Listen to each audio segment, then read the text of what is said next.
우리 고백하겠습니다. 하나님 우리를 기뻐하십니다. 목소리가 좀 작지 않아요? 하나님 우리를 축복하십니다. 정말 이 자리에 함께한 우리들 모두를 하나님이 너무나 기뻐하시고 축복하심을 믿고 나아가는 모두가 되시기를 주님의 이름으로 축원합니다. 잘 들려요? 네, 많은 사람들이 하나님의 인도하심을 구합니다. 정말 나보다 더 나를 잘 아시며 나에게 가장 최선의 길이 무엇인지 아시는 하나님께서 나를 최선의 길로 인도하여 주시기를 갈망합니다.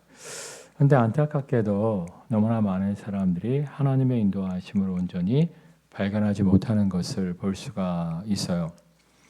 이유가 뭘까요? 과연 어떻게 해야 우리가 하나님의 인도하심을 온전히 발견하며 나아감으로 말미암아 정말 우리를 위해 예비하신 놀라운 하나님의 은혜와 축복 가운데 쓰임받는 인생을 살아갈 수가 있을까요? 두 가지가 필요합니다. 몇 가지가 필요하다고요? 동전의 양면처럼 두 가지가 필요한데 첫 번째는 하나님의 뜻을 구하는 자세가 필요해요. 정말 하나님이 기뻐하시는 것이 뭘까? 내 인생을 향한 하나님의 계획이 뭘까? 기본적으로 우리가 하나님의 뜻을 구하는 자세가 있어야만 합니다. 그럴 때 하나님께서 우리를 인도하여 주시는 것이지 어떻게 하면 더 잘 먹고 잘 살까? 어떻게 하면 더 편리하게 살까? 어떻게 하면 나의 욕심을 채우는 삶을 살 수가 있을까? 하나님의 뜻은 관심 없고 어떻게 하면 내 만족을 채우는 삶을 잘 살아갈 수 있을까? 이것만을 추구하며 하나님의 인도하심을 구한다면 하나님이 굳이 우리의 삶을 인도하실 필요가 없는 거예요. 두 번째는 무엇이냐면 우리가 이제 기본적으로 하나님의 인도하심을 하나님의 뜻을 구하는 자세를 추구해야 되는데 우리가 이제 하나님의 뜻을 발견하고 하나님의 뜻을 추구하는 삶을 살다가도 하나님이 내려놓아라 말씀하신다면 언제든지 내려놓을 수 있는 삶의 자세가 필요합니다. 우리 마태복음 참고 구절 보겠습니다. 그런즉 너희는 먼저 그의 나라와 그의 의를 구하라. 그리하면 이 모든 것을 너희에게 더하시리라. 여기 보면 먼저 그의 나라와 그의 의를 구하면 이 모든 것을 더하신대요. 여기서 모든 것은 먹을 것, 마실 것, 입을 것만이 아니라 우리에게 필요한 모든 것, 그러니까 우리의 진로까지도 우리를 향한 하나님의 인도하심까지도 포함하고 있는 거예요. 그러니까 우리가 이제 기본적으로 말씀을 듣고 읽고 묵상하면서 나를 향한 하나님의 뜻을, 나를 향한 하나님의 인도하심을 구할 때 하나님께서 우리를 최선의 길로 이끌어 주시는 것을 발견할 수가 있습니다. 예를 들자면 우리 사도행전 말씀 보겠습니다.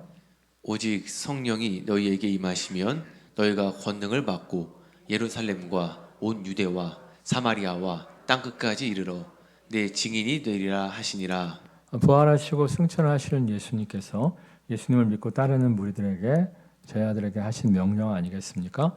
이 말씀에 순종해서 많은 사람들이 예루살렘과 유대와 사마리아 땅끝까지 복음 전파하는 인생을 추구했습니다.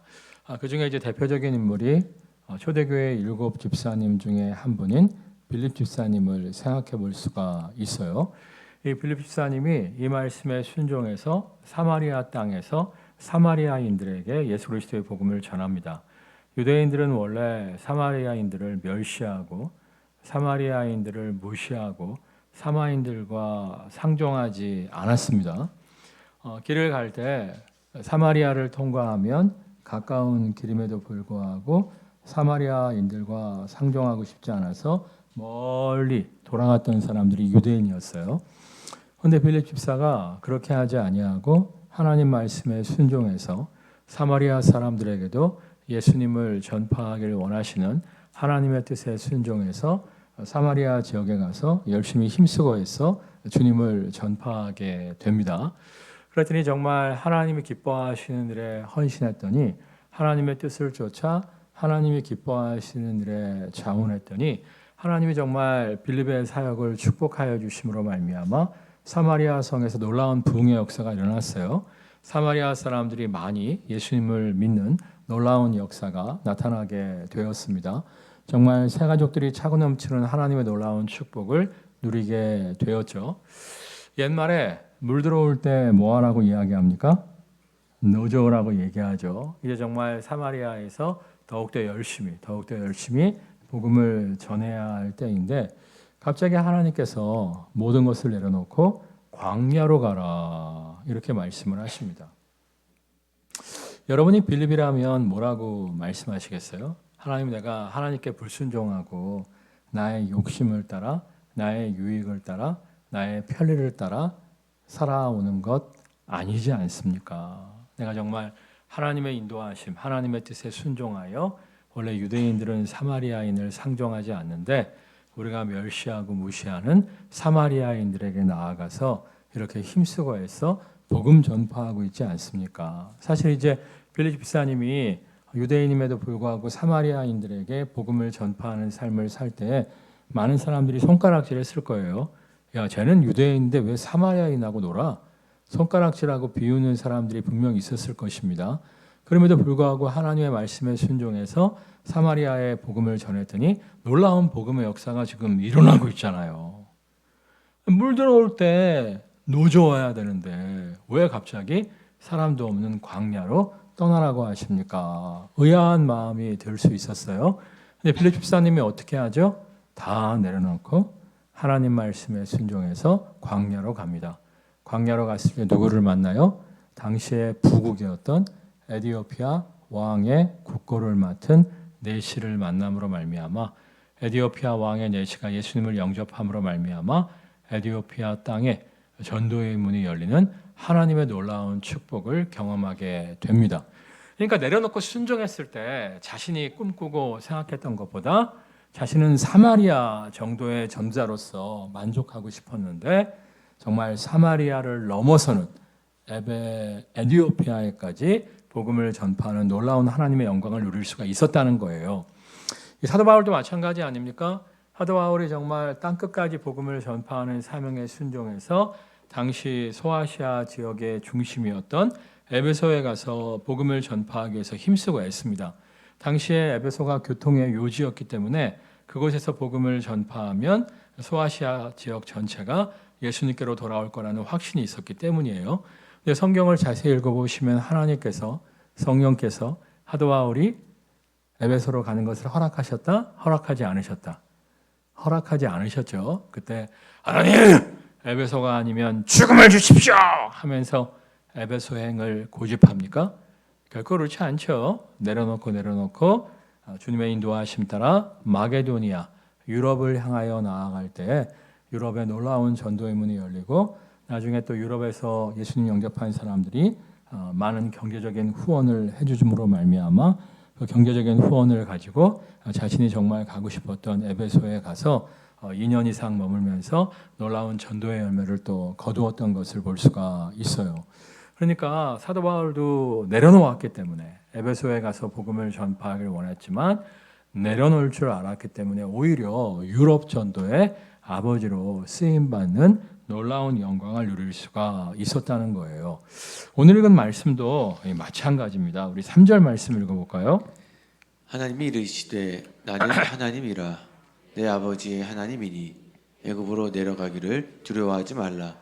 내가 거기서 너로 큰 민족을 이루게 하리라. 하나님이 이제 요셉을 먼저 보내십니다. 요셉을 먼저 보내셔서 애굽의 국무총리가 되어서 자신의 가족들이 이주할 고센 땅을 예비하게 하시죠. 그리고 이제 흉년 가운데 흉년을 피해 야곱의 가족들이 70여 명인데 애굽으로 이주하게 하십니다. 근데 이제 이 이주를 놓고 야곱이 갈등하는 거예요. 야곱이 두려워하는 거예요. 왜 두려워했을까요? 두 가지 이유가 있을 수가 있어요. 첫 번째는 무엇이냐면 아브라함과 이삭의 삶을 들여다볼 때 아무리 극한 흉년이 다가왔다 할지라도 그들에게 약속의 땅 가나안을 떠나는 것을 허락하셨습니까? 허락하지 않으셨습니까? 허락하지 않으셨죠. 아브라함이 이제 극한 흉년을 만났는데 물 많은 애굽으로 가려고 했더니 하나님이 허락하지 않으시고 약속의 땅에 머물 것을 말씀하시지 않습니까?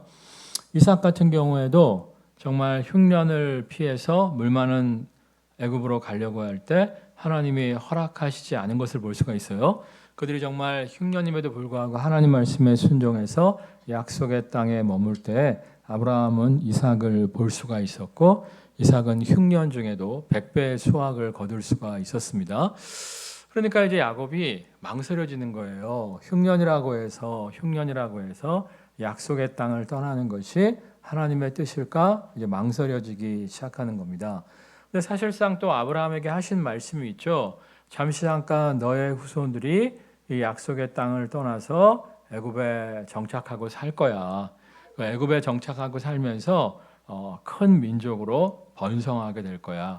민족이 되었을 때 다시 돌아와서 이 땅을 차지하게 될 거야. 분명히 이제 잠깐 동안, 뭐 잠깐이 400년이긴 합니다만 이 잠깐 동안 아브라함의 후손들이 애굽으로 가서 사는 것을 이미 말씀을 하셨어요.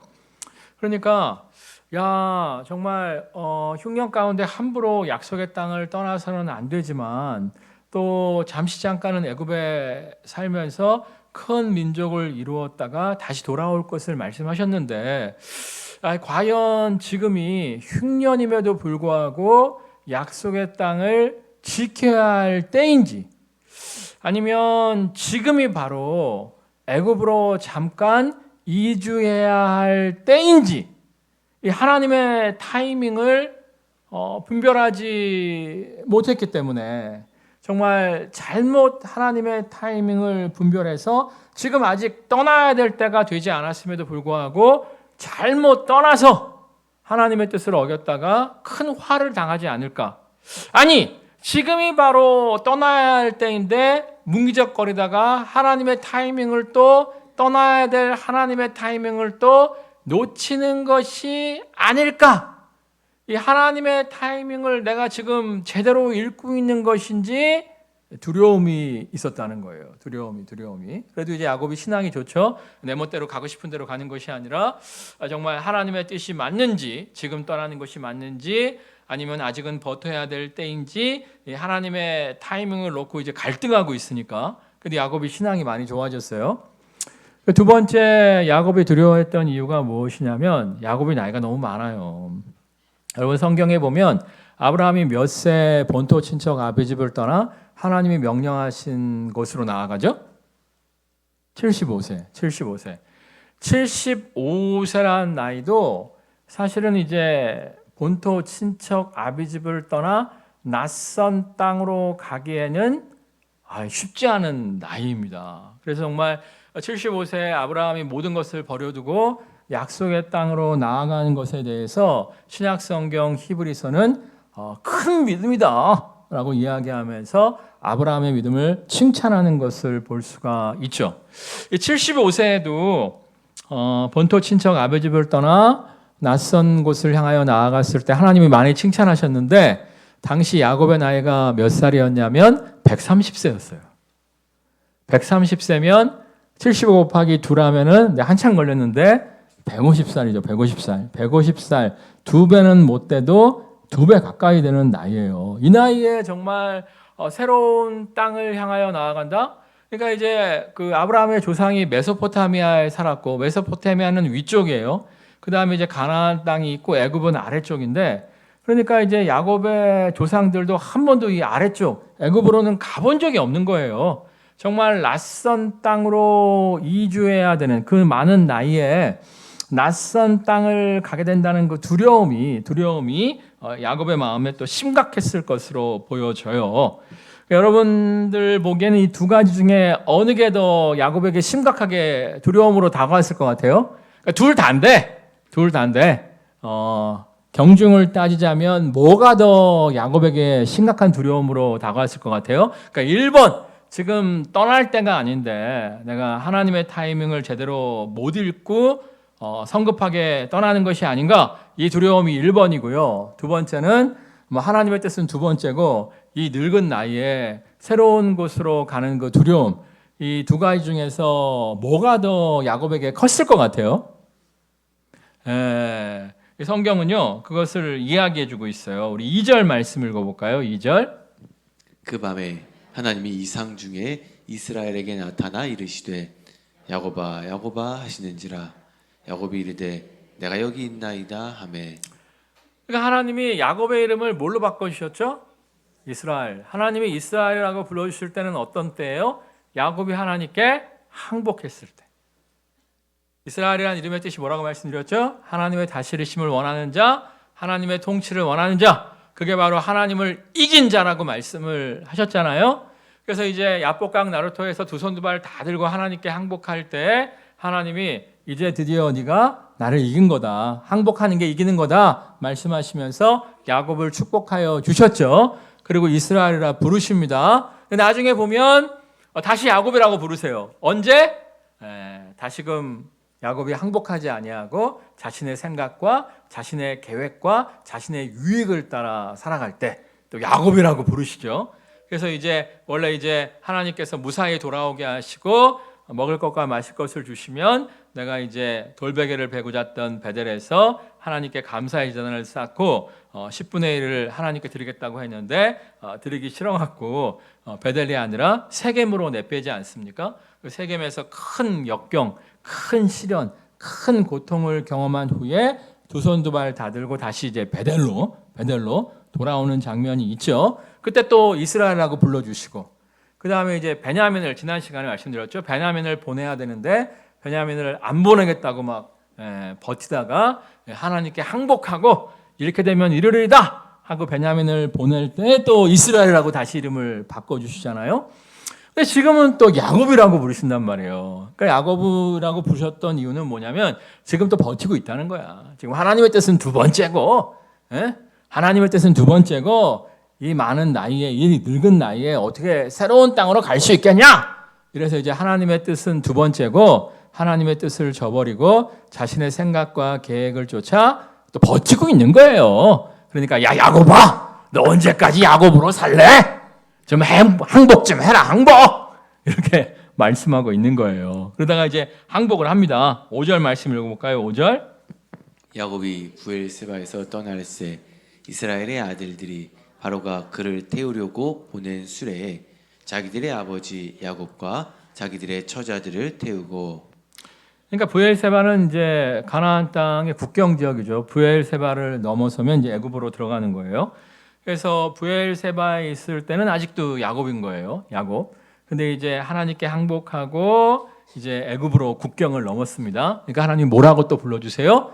이스라엘, 이스라엘, 이스라엘. 그러니까 야곱이 막 하나님의 타이밍을 고민하느라고 두려워하는 마음도 있었지만은 야곱이 애굽으로 가지 않고 두려워했던 가장 큰 이유는 뭐다? 낯선 땅에 대한 두려움. 낯선 땅에 대한 두려움 때문에 또 하나님의 뜻에 항복하지 못함으로 말미암아 야곱이 두려워하고 있었던 거예요. 그러니까 우리가 정말 하나님의 인도하심을 온전히 받아 누리기 위해서는 정말 기본적인 말씀, 약속의 땅을 떠나서는 안 된다는 기본적인 말씀에 순종하며 살다가도 야, 내 지금 잠깐 떠나야겠다. 이렇게 말씀하시면 또 어떨 수 있어야 된다는 거예요? 떠나고 싶지 않은 나의 고집을 내려놓고 한 곳에 안주하길 원하는 나의 고집을 내려놓고 낯선 땅을 향해서 나아갈 줄 알아야 된다는 거예요. 그러니까 예를 들어서 야곱이 다 늙어갖고 무슨 애굽으로 가냐 말이야. 나는 여기서 살 날이 얼마 안 남았으니까 여기서 이제 살다가 죽겠다. 니들이 나가라! 이렇게 말을 했다면 야곱이 언제 죽는지 아세요? 147세에 죽어요. 그러니까 17년 동안 홀로 손주들 재롱도 못 보고 고독한 인생을 살았을 거예요. 근데 야곱이 이제 순종해서 애굽으로 갔기 때문에 애굽에서 17년을 살면서 자손 대대로 손주들의 재롱을 보는 영광을 누리다가 하나님의 약속대로 다시금 그의 유골이 약속의 땅으로 돌아오는 축복을 누리게 됩니다. 그러니까 여러분들 기본적으로 하나님의 말씀을 열심히 듣고 읽고 묵상하면서 여러분 마음속에 주시는 어떤 소원, 여러분 마음속에 주시는 어떠한 부담감을 따라서 순종하며 사시는 모두가 되시기를 주님의 이름으로 축원합니다. 근데 그러시다가 하나님께서 갑자기 야 근데 좀 내려놔 그거 아니야 저거야 이렇게 말씀하시면 또 어떻게 해야 돼요? 무슨 소리예요? 나 이거 준비하려고 얼마나 힘쓰고 애썼는데 하나님 무슨 소리예요? 내가 터 다 닦아놨는데 이러시는 것이 아니라 어떻게 할 수 있어야 돼요? 또 다 내려놓고 하나님의 인도하심에 순복할 수 있어야만 한다는 거예요. 제가 이번 휴가 때 잠깐 이제 텔레비전을 켰어요. 텔레비전을 켜갖고 잠깐 뭘 우연히 봤는데 104세 된 할아버지가 나오셨어요. 정정하시더만요. 지금도 매일마다 산책을 하고 계시고요. 보청기를 끼시고 스마트폰을 통해서 최신 뉴스를 접하고 계시더라고요. 그러면서 이제 기자한테 얼마 전에 뉴스에서 푸틴의 오른팔이었던 프리고진이 푸틴한테 대항했다가 비행기 격추돼갖고 비행기 폭발해갖고 죽었다. 최신 뉴스 아닙니까? 그 최신 뉴스를 막 이야기하고요. 그분이 이제 60대 중반에 이제 회사에서 이제 은퇴를 한 거죠. 정년하신 건데 그때부터 이제 뭐 작가 출신도 아니고 뭐 선생님 출신도 아니고 일반 직장을 다니셨던 분인데 여기저기 이제 왔다 갔다 하실 때마다 기행문을 쓰셨대요. 그래갖고 책도 내셨다고 하더라고요. 물론 이제 팔리지는 않았을 거예요. 팔리지는 않았을 건데 책도 내셨다고 하더라고요. 제가 그분을 보니까 정말 정정해요. 104세인데 막 정정하고 정말 최신 뉴스도 접하고 계시고 정말 이렇게 막 책도 쓰시고 또 지금도 또 이렇게 뭐 어디 갔다 오면 막 기록도 남기고 막 그러고 계시더라고요. 굉장히 젊게 사시는 모습을 볼 수 있었는데 제가 그분이 왜 저렇게 젊게 104세에도 인생을 건강하게 향유하고 계실까 생각을 해봤는데 제가 내린 결론은 딱 한 가지였어요. 따라가겠습니다. 배움에 대한 열망. 그분이 배움에 대한 열망이 있더라고요. 그렇다고 뭐 국영수를 공부하겠다는 게 아니고 정말 스마트폰이 나왔을 때 뭐 카톡을 보내고 사진을 보내고 뭐 이런 것들을 사람들이 한다고 들었을 때 배우고자 하는 열망. 스마트폰이 나왔을 때 그분은 이미 90이 넘었었어요. 90이 넘었음에도 불구하고 쓰던 폴더폰이나 쓰지 뭐 이게 아니라 정말 스마트폰을 배우고자 하는 열망. 아니 솔직히 104세 되신 분이 뭐 푸틴이 뭐 격추를 시켰으면 시킨 거고 안 시켰으면 안 시킨 거고 그게 뭔 상관입니까? 근데도 이렇게 막 세상 돌아가는 거에 대해서 관심을 갖는 그런 모습, 그런 모습들이 이분을 젊게 한 것이 아닌가 이런 생각이 들더라고요. 사실은 제가요 7년 전에 우리 아버지하고 대판 싸웠어요. 왜냐하면 우리 아버지가 폴더폰을 쓰고 계셨는데 폴더폰 알죠? 이렇게 폴더폰을 쓰고 계셨는데 이제 뭐 카톡이 나와갖고 뭐 이제 뭐 애들이 할아버지한테 이렇게 사진을 보낼 수도 있지 않습니까? 그러면 꼭 엄마 핸드폰을 보는 거야. 우리 어머니 핸드폰을 보고 있는 거야. 그래서 아니 아버지도 원래 사진 찍는 거 좋아하지 않냐? 요즘 누가 디지털 카메라를 쓰냐? 디지털 카메라 아버지가 여러 개 있는데 우리 아버지도 참 웃겨요. 내가 사달라는 건 죽어도 안 사줬으면서 디지털 카메라는 항상 이렇게 여러 가지를 이제 구비를 하셨어요. 정말이에요. 제가 제대했을 때 아버지한테 컴퓨터 하나 사달라고 했다가 하여튼 되게 어려움이 있었는데 하여튼 그러면서도 또 디지털 카메라는 또 언제 또 3-4개를 사 모으셨더라고. 근데 있으면 뭐해? 찍으면 뭐해? 현상을 안 하시는데 그래서 내가 아버지 그러지 말고 스마트폰을 좀 구입을 해라. 와, 내가 삶은 얼마나 산다고 스마트폰을 하냐? 그래갖고 내가 며칠 동안 정말 많이 싸웠습니다. 왜냐면 내가 자꾸 아버지가 텔레비만 보고 계시니까 빨리 늙을까봐 많이 싸웠어요. 많이 싸워갖고 저의 투쟁 덕분에 스마트폰을 구입하셨는데 7년이 지났어요. 안 죽었어요, 우리 아버지. 스마트폰 잘 쓰고 계세요. 그래서 심심하면 이제 나한테 뭐 이상한 이모티콘을 보내요. 난 그 이상한 이모티콘만 골라서 보내. 그러니까 막 이렇게 막 이런 거 있잖아요.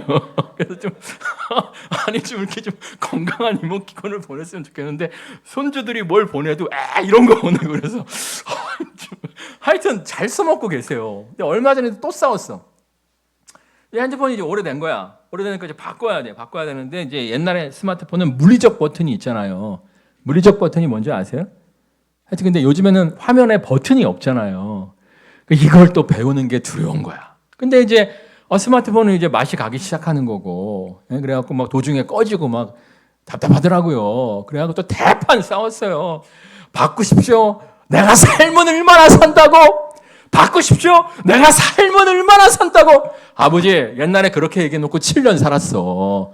이번에 바꿔도 5년 이상은 살 거야. 그래갖고 내가 하여튼 억지로 바꿔드렸는데 나도 미친놈이지.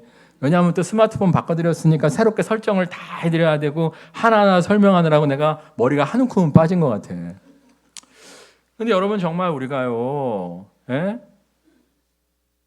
정말 이게 막 세상이 막 너무나 많이 바뀌고 있기 때문에 익숙한 것에 안주하려고 하게 되면요, 나중에 바보 되는 거예요. 요즘은 카톡 못 보내면 바보잖아요. 안 그래요? 바보 아닌가? 네? 이모티콘 못 쓰면 바보예요, 바보. 기분 나쁘신 분들은 새겨 들으세요. 바보가 안 되길 원하신다면 오늘 당장 스마트폰을 24개월 할부로 구입하시기를 주님의 이름으로 축원합니다. 진짜요. 제가 예전에 이제 제가 존경하는 교수님 은퇴식에 갔었는데 축사를 나이 많은 교수님이 나와서 하시는 거예요. 정정하시더만. 그분도 90대 초반인데 걸어 다니시고 정정하세요. 4, 5년 된 얘기예요. 그분이 딱 와서 무슨 얘기를 하냐면은 자기가 65세 때 은퇴할 때 그런 생각을 했대. 내가 삶을 얼마나 살겠냐. 그런데 지금 30년이 지났대. 그렇다고 오늘 은퇴하시는 분은 약이 좋아져서 나보다 더 오래 살 수 있으니까 내가 삶을 얼마나 살겠냐 그러지 마시고 뭔가를 준비하고 계획하고 추진하는 삶을 사셔라. 나도 이렇게 은퇴하고 30년 이상 살 줄 알았으면 뭔가를 했을 텐데 정말 안타깝다. 그래도 자기가 교회는 열심히 다녔대요. 교회는 열심히 다니니까 새벽에도 교회 가고 수요예배도 가고 금요일마도 가고 주일날도 가시니까 그래도 90이 넘어도 잘 걸어 다니시더라고. 그거 하나 잘한 거지 정말 자기가 30년 동안 허송세월 했다는 거야. 나 그 얘기를 딱 듣고 그렇구나. 요즘 정말 까딱 잘못하면 재수 없으면 120까지 산다는데 정말 끊임없이 배워야겠구나. 이런 생각을 하고 있어요. 이제 어저께도요. 우리 이제 그 교사들하고 교육자들하고 인천에 있는 성서박물관에 잠깐 갔었어요. 제 친구 목사가 디렉터로 있는 곳인데 그 제 친구가 이제 원래 이스라엘 여자인데 동기예요. 이스라엘에 가서 고고학으로 박사학위를 받았어요. 걔는 이스라엘 히브리어로 박사학위를 받은 애예요. 그러니까 히브리어를 전공해서 박사학위를 받았다는 게 아니라 히브리어로 독일어 시험을 패스하고 히브리어로 라틴어 시험을 패스하고 히브리어로 헬라어 시험을 패스하고 히브리어로 고고학 논문을 써갖고 박사학위를 받은 애예요. 그러니까 이제 엄청난 애죠. 엄청난 애인데 여러분 생각해 보세요. 고고학자 고리타분할 것 같죠? 그런 생각 안 드세요? 걔 주전공이 땅 파는 거예요. 걔한테 꼬드김을 받아갖고 이스라엘 따라갔다가 땅만 열심히 파고 온 애들이 있어요. 걔 주전공이 땅 파는 거예요. 땅 파는 거. 굉장히 고리타분할 것 같죠? 그 성서 박물관이면 수백 년, 수천 년 된 성경들이 있는 거예요. 얼마나 지루할 것 같아요? 근데요, 제가 깜짝 놀랐어요. 정말 최첨단 멀티미디어 기자재를 갖다 놔갖고요. 너무 재밌어요. 너무 재밌어요. 예를 들어서 골리앗 있잖아요. 골리앗이 영상에 막 나와요. 그러면 이제 짱돌, 진짜 짱돌은 아니고 이제 공 있잖아요. 공을 막 던지는 거예요. 던져갖고 맞박을 맞히면 골리앗이 쓰러져요.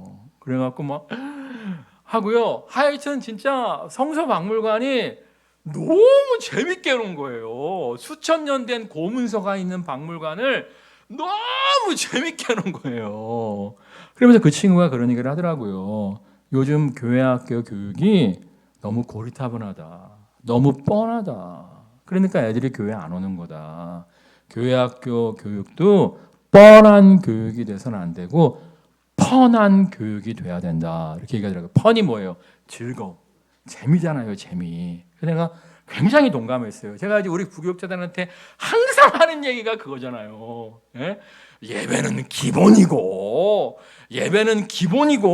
재밌어야 된다. 재밌어야 된다. 근데 우리 부교육자들이 나보다도 보수적이야. 보수적이야. 아니, 송목은 안 그래. 송목은 안 그런데, 아우, 진짜 고리타분한 부교육자들이 너무 많아요. 근데 사실 왜 그런 줄 아세요? 게을러서 그런 거예요. 새로운 걸 개발하려면 힘들어요, 안 힘들어요? 힘들죠. 그 친구도 그러더라고요. 그 친구가 이제 거기 디렉터인데 그 전에 있던 목사님은 창고처럼 운영을 했대. 그 문서 성경들 쌓아놓고 완전 창고였다는 거야. 창고인데 누가 오냐는 거야, 그 창고에. 자기가 거기 들어가갖고 없는 예산 끌어당기면서 와, 그 대단해요.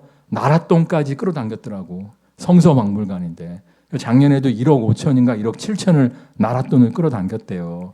그 얼마나 노력을 많이 했겠어요. 사실은 나랏돈 먹는 게 그렇게 쉬운 게 아니에요. 정말 열정을 가지고 해갖고 너무 재밌게 한 거야. 그러니까 막 진짜 막 아이들이 막 찾아오고 정말 우리 같이 갔던 청년 교사들도 막 너무 재밌어하고요. 다 흥분했다니까요. 그러니까 진짜 내가 안타까운 건 뭐냐면 나이가 들어서 내가 그 친구를 보면서 50대 중반이잖아요. 너 아직 젊구나 그런 생각을 했어요. 나이가 좀 있음에도 불구하고 정말 열정이 있는 사람이 있어요. 변화를 추구하는 사람이 있어요. 그런 사람들은 젊은 사람들이에요. 근데 나이가 어림에도 불구하고 열정도 없고 게으르고 익숙한 것을 좋아하고 뻔한 것만 좋아하는 사람들이 있어요. 이분들을 전문 용어로 뭐라고 얘기하는지 아세요? 애늙은이. 여러분, 우리가 애늙은이가 돼서는 안 돼요. 제가 이번에 휴가 때 숙소 근처에 아주 허름한 가게가 하나 있더라고요. 근데 이제 아침을 먹고 출발해야 되는데 10시에 여는 가게가 그 가게밖에 없었어요. 주차장도 없고 굉장히 작아요. 들어가는데 테이블이 4개가 있더라고요. 4개. 그것도 이제 4인석 테이블이 4개가 있는 게 아니라 2인석 테이블이 3개가 있고요. 그 다음에 이제 4인석 테이블이 하나가 있어요. 근데 이렇게 벽에 보니까 굉장히 이렇게 막 많은 사람들이, 유명한 사람들이 많이 왔다 갔더라고요. 메뉴를 보니까 메뉴가 뭐냐면 여러분 저기 메밀 전병 아시죠? 메밀 전병을 빈대떡처럼 크게 만들었더라고요. 메밀 전병 얇잖아요. 그거를 빈대떡만큼 크게 만들었어요. 크게 만들어 놓고 메뉴가 한 2-3가지가 있는데 하나는 피자처럼 그 위에다가 토핑을 하는데 뭐 새우 뭐 이렇게 뭐 이런 거 토핑한 것도 있고 하나는 이제 뭐 김치 이런 거 이제 토핑한 것도 있는 거예요. 그런데 나는 솔직히 그냥 뭐 이런 맛도 있구나 그거였는데 우리 애들이 막 흥분하면서 사진을 막 찍으면서 인스타에다가 막 올리는 거예요. 근데 그러면서 막 애들이 막 그러는 거예요. 여기 핫플레이스라고. 와, 내가 진짜 거기 딱 들어왔는데 책상도 진짜 너무 낡은 거. 선풍기도 좀 작지. 안 그래요? 그러니까 내가 안 켰어. 물론 아침 10시라서 선선한 것도 있었습니다만 더러워서 안 켰어. 근데 그 전병 위에다가 이렇게 한 거예요. 그래갖고 이제 집에 와갖고 우리 와이프가 또 검색을 해봤더니 그게 프랑스식 피자라네. 그러니까 정말 허름한 집인데 그걸로 정말 시에서 거기를 지원을 해주더라고요. 난 도대체 시에서 왜 그 음식점을 지원을 해주는지 난 이해를 못하겠는데 와, 내가 그걸 보면서 야, 진짜 이렇게 조그만 가게에서도 이렇게 혁신을 만들어낼 수가 있구나. 그런 생각을 했습니다. 여러분 정말 애늙은이처럼 살지 마시고 정말 익숙한 것을 떠나서 뻔한 인생이 아니라 펀한 인생, 좀 재미와 흥미를 찾는 모두가 되시기를 주님의 이름으로 축원합니다. 여러분 아시겠지만 제가 좋아하는 음식이 어떤 음식이죠? 첫 번째, 새로운 음식. 두 번째, 맛있는 음식. 세 번째 뭐죠? 살안찌는 음식. 이 세 가지가 없죠. 그래서 제가 항상 사람들한테 얘기하는 게 세 가지 중에서 두 가지만 요소가 포함되면 합격 이렇게 얘기를 하는데 저는 정말 새로운 것을 좋아해요. 사실 이제 그 제 친구한테 물어봤어요. 야, 너 아이디어 기가 막히다. 둘이 있을 때. 그랬더니 한 얘기가 야, 해안에 새 것이 있냐? 그런 얘기를 하더라고요. 그러니까 그 친구가 전 세계 박물관을 이잡듯이 뒤진 거예요. 여러분 맨날 간대 또 가고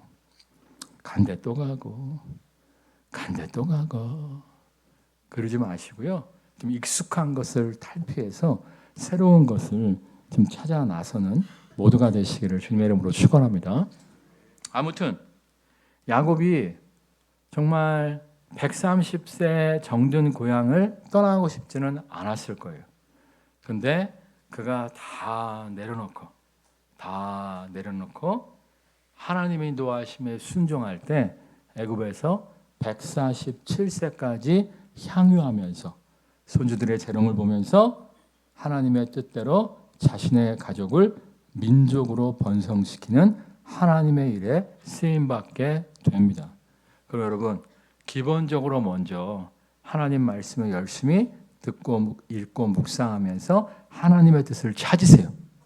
자원하는 심령으로 하나님께 순종하는 삶을 사세요. 그럼에도 불구하고 하나님이 내려놓으라고 말씀하시면 언제든지 내려놓고 하나님이 기뻐하시는 길을 쫓으세요. 그럴 때 우리가 생각했던 것보다 우리가 상상했던 것보다 더욱더 멋진 길로 우리를 이끄시는 하나님을 누리게 될 줄 믿습니다. 찬양하겠습니다.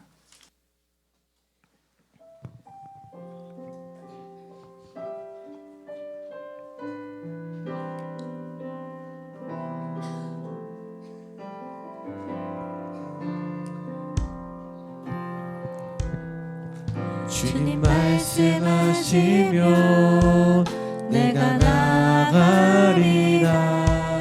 주님 뜻이 아니면 내가 멈춰서리다. 나의 가고 서는 건 주님 뜻에 있으니 오 주님 나를 이끄소서. 뜻하신 그곳에 나 있기 원합니다. 이끄시는 대로 순종하며 살리니 연약한 내 영혼 동하여 일하소서. 주님 나라와 그 뜻을 위하여 뜻하신 그곳에 나 있기 원합니다. 이끄시는 대로 순종하며 살리니 연약한 내 영혼 동하여 일하소서. 주님 나라와 그 뜻을 위하여 오 주님 나를 이끄소서. 오 주님 나를 이끄소서. 우리가 기본적으로 먼저 그의 나라와 그의 일을 구해야 합니다. 우리가 기본적으로 나의 욕심, 나의 욕망이 아니라 나를 향한 하나님의 뜻을 구할 때 하나님이 우리의 삶을 인도하십니다. 그런데 중요한 순간에 방향을 바꿔야 될 때가 있습니다. 새로운 도전을 해야 할 때가 있습니다.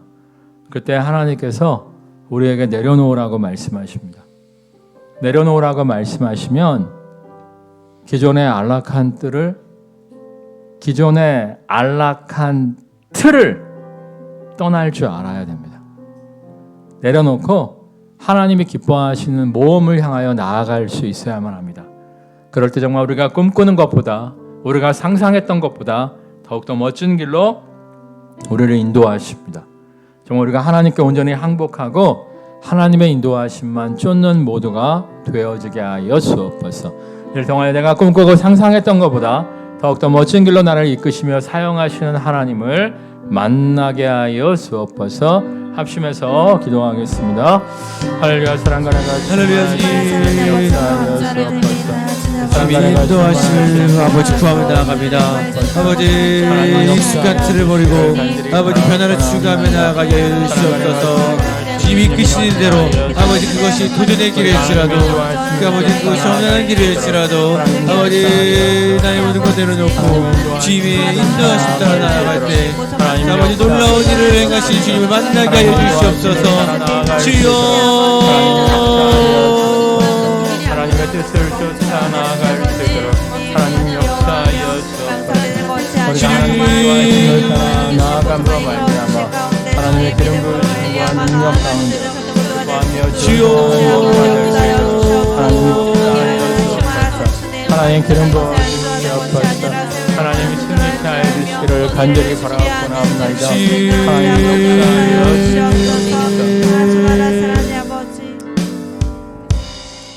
우리가 왜 하나님의 인도하심을 받지 못합니까? 그저 내 유익을 추구하는 하나님의 뜻만을 발견하길 원하기 때문입니다. 내 욕심, 내 만족만을 추구하는 인생이 아니요 정말 나를 향한 하나님의 계획을, 하나님의 인도하심을, 하나님의 뜻을 묻는 인생이 되어지게 하여 주옵소서. 정말 말씀을 듣고 읽고 묵상하면서 나를 향한 하나님의 인도하심을 구하며 그 인도하심에 순복하며 나아가는 모두가 되어지게 하여 주옵소서. 그렇지만 또 하나님께서 내려놓으라고 하시면 빌립 집사님처럼 사도 바울처럼 내려놓을 줄도 알게 하여 주옵소서. 이를 통해 내가 꿈꾸는 것보다, 내가 소원했던 것보다 더욱더 멋진 길로 나를 이끄시는 하나님을 만나게 하여 주시옵소서. 정말 고집스러운 인생이 아니요 하나님께 항복하는 인생이 되어짐으로 말미암아 정말 나보다 더 나를 사랑하시며 나보다 더 나에게 가장 최선의 길이 무엇인지 아시는 주님께서 나를 이끄심을 누리게 하여 주옵소서. 아멘. 예수님의 이름으로 기도드립니다. 아멘. 우리 고백하겠습니다. 하나님께 항복합시다. 하나님께 항복합시다. 하나님께 항복할 때 하나님께서 최선의 길로 우리의 인생을 인도하여 주실 줄 믿습니다. 아멘.